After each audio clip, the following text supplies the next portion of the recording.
my favourite piece from the Corpus exhibit is this letter from Isaac Newton to the then Astronomer Royal, John Flamsteed, about the great comet of 1680.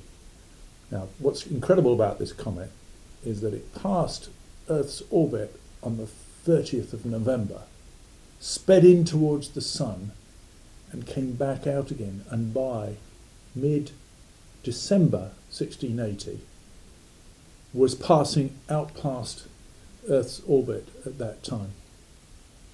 And Flamsteed had written earlier to Newton and said, I think this must be, because they'd observed the comet twice, when it was going in and when it was coming out.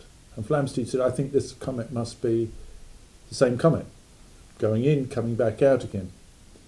And he drew a picture in his letter to Newton. And what we're looking at here is the reply from Newton. And he's saying, I don't think you can be right about that. The picture you drew doesn't make any sense to me. And I don't think there's even time for the comet to go in and come back out again in that time. Now, what's sort of, from the history of science point of view, remarkable at this time is that Newton hadn't yet published his theory of gravitation. He hadn't yet published his theory which explains the orbits of comets and planets around the Sun. And he's working it out. He probably knows a lot more than he actually is revealing at this point. But in this letter, he's doing little calculations and trying to figure out what that comet was actually doing in that time. Was it obeying Kepler's law, which says it's an elliptical motion?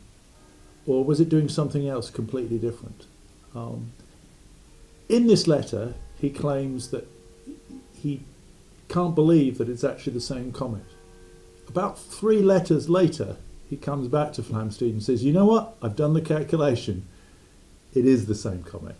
It's going in, it's coming back out again. And that great long tail behind the comet, because it was the longest tail ever seen on a comet, is the evaporation due to the immense amount of energy absorbed from the Sun. This is science in action. It's still 6 more years before Newton publishes his magnum opus, the Principia Mathematica, and this is the evidence on which it's built. And so, this is not just an old letter. This is actually the evidence on which one of the greatest theories of physics was ever constructed.